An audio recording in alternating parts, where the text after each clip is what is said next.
Welcome back, ladies and gentlemen, to another Zaggertastic video. I'm your friend, the one, the only Z, a single gut-erd Zaggard, and I hope you're all having a wonderful morning, noon, night, evening, whatever time it is for you today. And we are back with episode 3 of Avatar: The Last Airbender by Netflix. And this is the episode Omashu, and I got a lot to say about this one. So far, this is my favorite episode. I will be honest, I already watched episode 4, and then I rewatched episode 3 to get my thoughts together, because episode 3 and 4 are a two-part episode.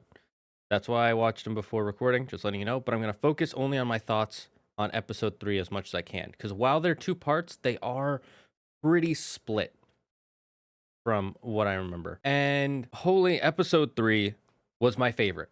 Episode 4 I like slightly less than 3, but I really liked 3. I think 3 is where they really had like the idea of how they wanted this like darker, grittier Avatar to work out. And I think they did a really smart thing of mixing 3 specific episodes together. So first we get Omashu. That's the episode. So we know this is going to be the episode where they're showing off the city of Omashu with Boomy and a special guest star appearance, if you know who I'm talking about. And they also mix in the Mechanist with this episode. We saw that in the trailer. There are 2 scenes that show the Mechanist in Omashu, or well, they show Teo in Omashu, and then that lets you know that it's also the Mechanist episode. So it's not going to be the Northern Air Temple where we meet the Mechanist. It's in Omashu. And finally, they also mix this episode with Jet, which at first I was like, I don't know if I like that. But then I'm like, actually, it makes a lot of sense, because the thing with Jet and the Mechanist is they're very isolated episodes, and they both show what happens to a person after the Fire Nation's invasion and what's been going through people's minds and how they're like how everybody interprets what they have to do in the war, right? So in the original series, the Mechanist, because he's not a fighter, he is an inventor. He believes and is threatened by the Fire Nation that he has to give them mechanical plans and ideas, otherwise they're going to kill his family. That's what they tell him. And then Jet, his family's already dead, so he's like, I have to kill anyone who is Fire Nation, anyone who would help Fire Nation, anyone slightly associated. The two extremes of how wrong you can think and the terrible actions you can take during a terrible, terrible war. And putting them together in the same episode, at first you might think, oh, they're gonna mesh, or they're not gonna mesh, they're gonna clash. But they actually mesh really well. Because again, they both have to do with the dark side of the people just trying to survive in the war. And putting it in Omashu makes a lot of sense, because Omashu is a huge city. It's one of the big cultural hubs we see in the Earth Kingdom. It's the biggest one we see in all of Avatar: The Last Airbender outside of Ba Sing Se. And it even has its own king. So putting all of that together in that one episode, I think enhances the feel of Omashu, because Omashu is very isolated in the show. You don't see a single firebender in Omashu until season 2. There's no real conflict, we find out by the end in the original show. Spoilers if you haven't seen a 10-year-old show by now, but we find out that the king is Boomy, and he's kind of crazy and everybody doesn't know what he's thinking, but it turns out that he's actually like really intelligent. He's crazy, but he thinks in ways that nobody would think, not only his own people, but the enemy. So he's able to subvert their expectations and come out with the best possible scenario. And we don't see Boomy in this episode. This really, the only part of Omashu in this episode is highlighting Omashu and one special character that we were all looking forward to in the show. And it starts with them trying to get in Omashu for the gang. But before we even get to the gang, we get another scene in the Fire Nation. The thing this show is doing really well is setting up not just how our gang sees the Fire Nation, but how the Fire Nation sees itself. How it believes that it is destined to rule, and its rule is not tyranny, but unity. In fact, because we start in the Fire Nation, we actually start with, what's the word? Rebels. I was going to say we start with rebellion, but that's grammatically incorrect. Anyways, ADHD here. We actually start with rebels meeting to overtake and assassinate the Fire Lord. Which, at first you'd think, why would they do that? They're Fire Nation. Well, just because you're in a nation of ruled by evil people doesn't mean you agree with the rulers of your nation. I mean, just look at the news today or any news in history. There are always people who disagree with the leadership in charge. And in this case, with the Fire Nation, pretty justifiable why they might think that. And so they're setting up the secret meeting. They're like, we're going to infiltrate the palace. and this girl shows up. And when this girl showed up, I'm like, there's something familiar about her. If you figured it out right away, good for you. I did not, but there was something in my mind that's like, she looks so familiar. Why does she look familiar? And then she said, I've lost my mother and my brother in this war. I was like, oh, that's kind of sad. And as the scene was going on, when they get into the Fire Nation's palace and all the soldiers come up, like, oh, that girl was Azula. I realized it. If you realized it before me, good for you. If you realized it when the show told you, that's fine too. I realized it like 30 seconds before the show said something, and I was proud of myself for figuring it out at all. That little hint, by the way, where it says, or where she says that she lost her mother and brother, that's supposed to be the hint that, oh, it's Azula. If you were not following the casting, I'm sure most of us were following every big casting update with the main four, Iroh, when they announced Ozai, and when they showed Azula. At first, when they showed those pictures of Azula, by the way, she was so pretty, and like the lighting or the makeup on her face made it look almost like AI. In the show, looks totally fine. Doesn't look like AI anymore. I don't know. It was something about the way they edited that first picture. My brain was like, did they like use AI or something to take this picture? Like I knew it was a real person's face, but it just looked off. But that's not the show. That's the casting. Get back to the show, Shane. God damn it.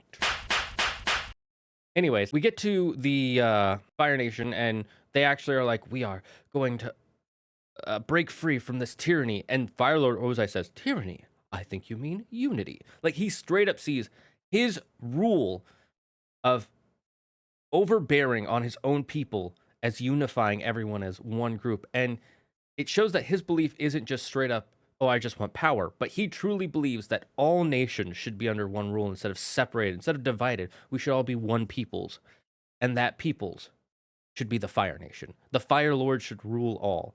That is the best option. He truly sees himself as the best option for the world.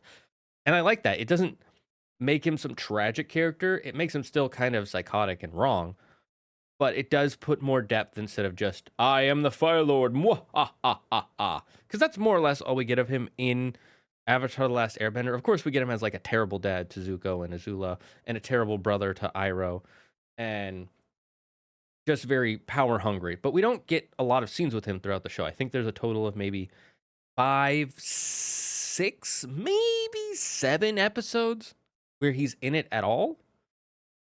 And we've already gotten a pretty big scene with him in this first season, in the first 3 episodes, and it was such a good episode. And then Azula showing her how she's like so into him ruling and she wants the power just as much as he does. And when that guy starts like saying, we will be freed, and Fire Nation, we now have hope, and he just flicks his wrist and just burns them all, doesn't even care. And even Azula's like, yes, burn, trash, burn. She doesn't say that, but she has that kind of glint in her eyes. And then she's like, huh, you think the no, what was it? Oh, yeah. She's like, huh, you think the Avatar is back? Yeah, right. And Ozai secretly tells her, yeah, it turns out your brother actually did find him. And I love how you see her go, what? Zuko found him? Okay, then. Like, she's like not getting angry in front of him, but she's irritated that Zuko has kind of one-upped her. And then we see Ty Lee and May. I didn't think we'd see Ty Lee and May, but we did.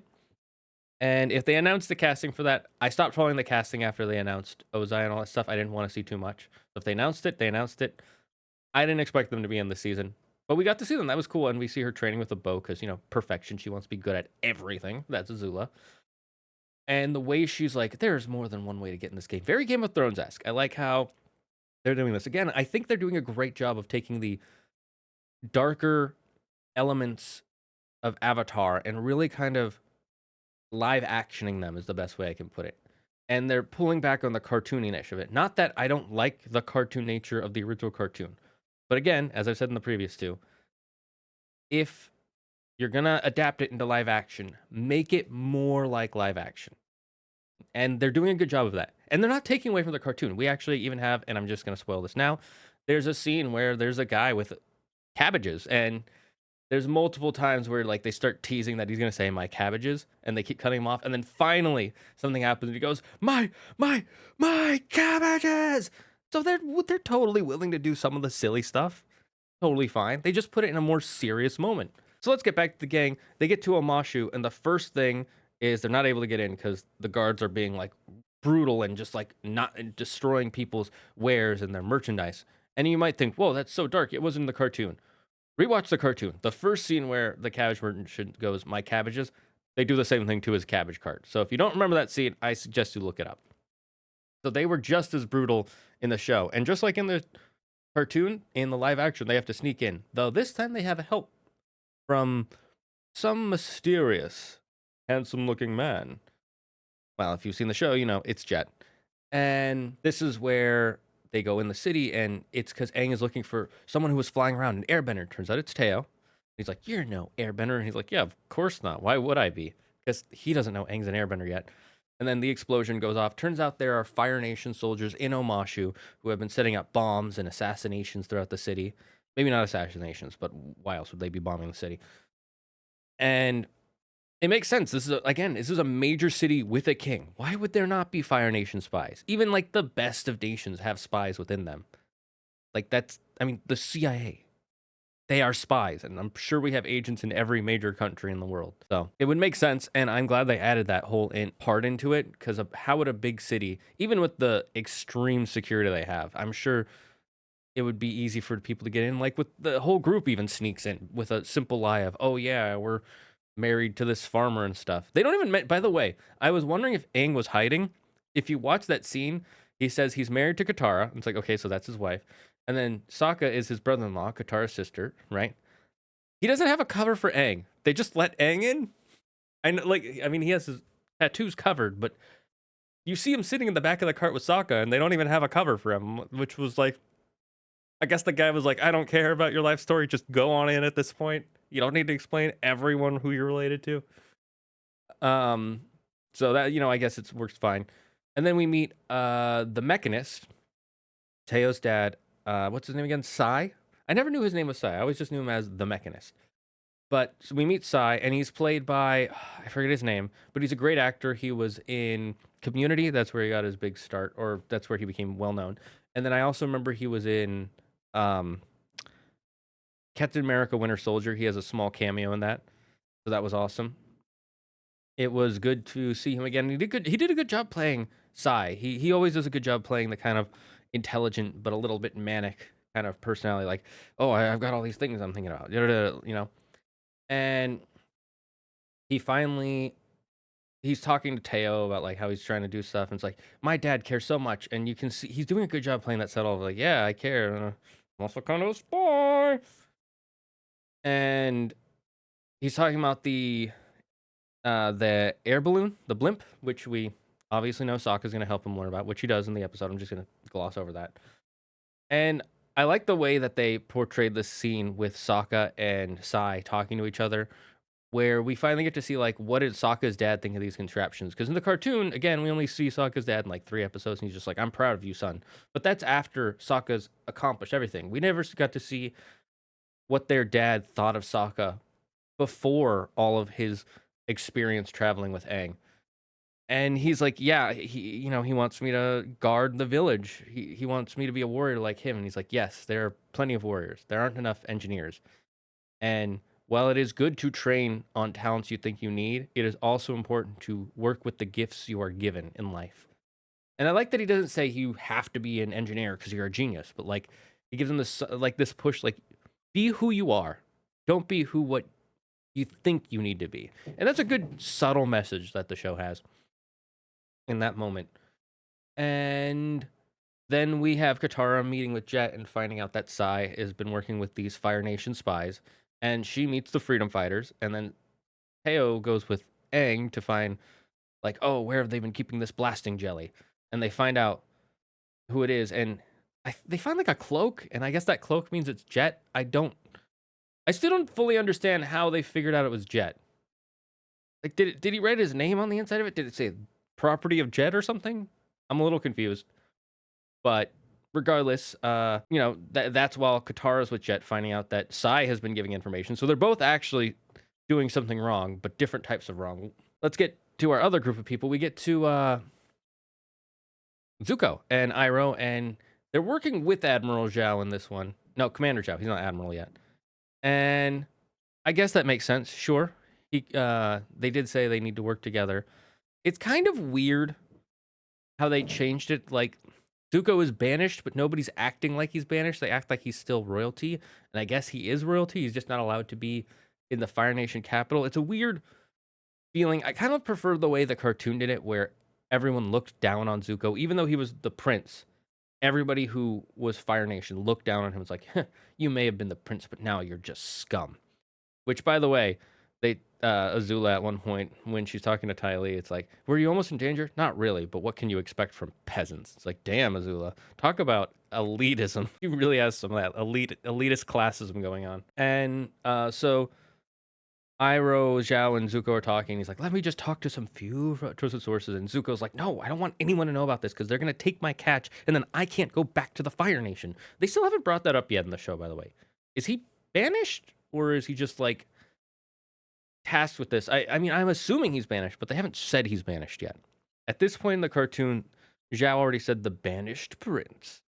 So I'm like, it's a little weird they haven't brought it up yet, but we'll see. So then he says, I'm going to get some trusted sources. And when he leaves, one of Zuko's ship crew members comes in, and they're like, Zuko and Iroh are bad mouthing Zhao. It's like, I don't like him. And then the guy's like, I heard that he failed his officer training 3 times. It's like, whoa. Zhao was supposed to be a fairly decorated officer, and this he's kind of a loser. No wonder he's working with Zuko in this version. Like, damn. And then Zuko gets all mad. Hey, don't badmouth him, and he leaves. And I was like, why would you do that? You were badmouthing too. It's like, yeah, but he was a superior. He was talking about a superior officer. You're not supposed to do that. It's like, Zuko, dude, I get you're desperate and you're like 17. Don't need to bite everyone's head off just for doing what you don't think is perfectly right. I mean, it's supposed to show how his dad has overly influenced him. Like, you got to be perfect. You got to be the perfect Fire Nation citizen, the perfect Fire Nation soldier, the perfect Fire Nation prince. And so, you know, it's a good way to show how he, like, still believes in the Fire Nation. He still has the Fire Nation indoctrination in him. But Iroh is trying to push him towards more of his own beliefs in humanity, which I like. It's very, not subtle, but it's very, like, not in your face. It's a subtext that if you don't know the full context of Zuko's story, you might be like, why is he being such a dick? But if you do know, you can kind of forgive him and be like, okay, he's still a little indoctrinated. Makes sense. And then Azula's like, I want to get in this game. And so she writes a letter to Zhao, and Zhao's like, finally, I have a chance. The princess, the crowned princess. Or she might not be crowned, but you know, she still gets to be in the Fire Nation. And I love how the whole time she's like, Zuko's just trying to upstage me. He's trying to prove that he's better than me. Well, he won't, because no one's better than me. Sort of kind of thing. It's like, dude, he's just trying to get back home. Like, do you really? I don't think this is a competition. And if it is, it's not a competition you think it is, Azula. Like, calm down. He doesn't get to be home. And there is this nice scene where he's like, I found out they're in Omashu. We should all go in together. And Zuko's like, no, just me and Uncle Iroh. It's like, are you sure? And Iroh says, yes, we know how to be on our own. Or we're very comfortable with being on our own. It was a jab at I think it was a good subtle jab from Iroh, and the actor said it and portrayed it wonderfully. Where it's this whole thing, it's like, yeah, we know how to take care of ourselves, but also we haven't had help from you guys for 3 years. We don't need it now. Okay? Okay? It was a nice way of doing that. And then they get in the city, and right when they're about to try and stop Jet, who swapped the briefcase from Psy with one with blasting jelly. By the way, if I had a briefcase and it started like dropping goop out of the corner, because they show that for the audience, and I heard that, I would look and be like, what the heck is this? And I would get rid of it immediately. But I guess he didn't notice it. He's so like nervous. And so then when they're gonna go stop it, because they're gonna blow it up right when it gets to the Earth Kingdom, and that's when Katara finds out Jet is a bad guy. Like, oh, you're gonna just you're gonna murder anybody just for what you want, which is they did a great job of showing Jet his obsession with just stopping the fire, anything to stop the Fire Nation. More or less how he acts. I mean, he's not actually that like, but that's how he is on the inside. And as they're going, Zuko finds him, and they're gonna firebend. And it's like, do not use your firebending. You will alert the Earth Kingdom patrol. And it's like, do not worry. I don't need my firebending to beat this kid. And then he's kind of, at first I thought he was like beating Aang, but no, Aang wasn't really trying at first. He was just doing his dodging. And then once he started doing airbending, Zuko was like kind of on the back pedal. Like they weren't Like, there were points in the fight where one was slightly above the other, and I like the way they did that fight. Like, they weren't perfectly equal, and Zuko wasn't just straight up beating Aang, and Aang wasn't just straight up beating Zuko. And then he's like, "Why have you been searching for me for 3 years?" Like, "You stole my journal!" And I like that the anger of his who stole his stuff is what makes him firebend by accident. And then that's what burns the cabbages, and we get the my cabbages scene. And I really like that. And then they're running away because the Earth Kingdom now is after them because they're firebenders in the middle of a non-firebender city in the middle of the 100-Year War. And I like the way Iroh saves him. Is he like pushes him away and he goes, "For the Fire Nation!" He just shoots some fire up in the sky as like a flare, not hurting anybody, but clearly attracting their attention. And that's obviously going to lead to the scene where Zuko saves Iroh instead of saving Aang. And the episode ends with Longshot shooting a flaming arrow, and it's about to hit the briefcase filled with blasting jelly, and Katara water whips it out, so it doesn't. So it's just an arrow, and then that's when they arrest Aang because he was the closest to a firebender recently. And I think I like this episode. It was such a good episode. I think there's very little problems here. Would I change anything? I'm trying to think. Would I don't know how I feel about them making Zhao kind of a nobody in the Fire Nation. I kind of like the idea that he was a somebody, but let's see where they go with this. If I'm guessing the point is that they don't want Zhao to be like the big villain with Zuko. They want Azula to be more important. And the best way to do that is that she's using Zhao instead of just Zhao being, how Zhao was in the original cartoon. So I don't completely hate it yet.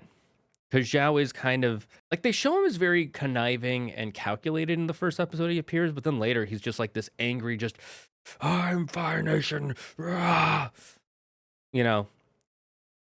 So I don't know if I like how they're doing this more or less, or I'm neutral. I'm looking forward to seeing more episodes, seeing how they do more of Zhao's character. How they did Azula and Ozai, very well done. Ozai isn't even scared of these Fire Nation rebels. He just flicks his wrist and just burns him, and then Azula's just like, she's there for that. She's like, yes, I fuck with this energy, sort of thing. Zuko, we see more of his desperation. We show how much Iroh cares for Zuko, and how he's like, I like the way that he gets captured in this one. In the original cartoon, it was a little cartoonish. The way he gets captured is he just falls asleep in a hot tub that he made, and then the Earth Kingdom soldiers happen to notice him and recognize him and capture him just in the middle of nowhere.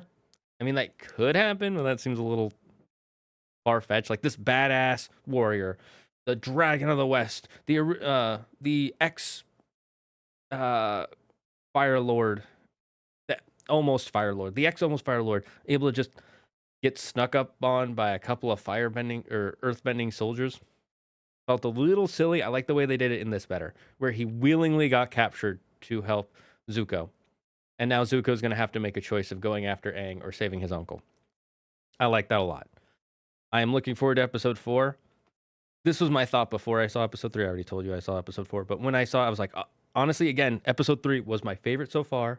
I was looking forward to episode 4. I will tell you my feelings tomorrow on episode 4.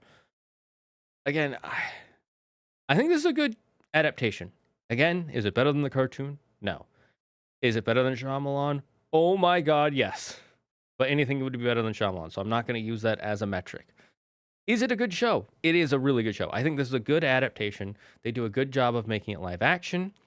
They do a good job of making it serious while still having some funny moments. Oh, like there was this one scene, I just remembered. There's this line in the beginning where Sokka and the gang, they're on Appa, and he's looking at that fan Suki gave him, and she's like, and Katara, not Suki, Katara's like, I liked her too, and she goes, yeah, she was cool. And then Katara says, I don't know what she saw in you, though. And he's like, shut up. Like, I like the whole, like, family banter. Like, when you're hanging out with your friends, you just go, fuck you, sort of stuff. Kind of like, it was like that. I liked it. It was well done. And then we also get a bit of that sibling arguing where it's like, why don't you believe me? Because you're such a child, Katara. No, stop treating her like one. Then grow up. It felt a little bit weird. I feel like there was a better way to do that. The dialogue might have been a bit clunky, I guess. But overall, I think it was great. I had a lot of fun with it. Can't wait to watch the next episode. For me, that would be 5. But I'm going to rewatch 4 and then do a video on that. Thank you guys for watching. And remember, don't believe in yourself. Believe in me, who believes in you. Bye-bye, friends. Hey, thanks for watching another ADHD review. If you liked the video, smash that like button. If you want to see more, click subscribe. I'm going to try and put out a episode for Avatar live action Netflix every single day after it comes out for each episode. I also live stream on Twitch, so if you want to go see that, click the link in the description. Leave a comment of what you thought of the show, and we'll see you next time.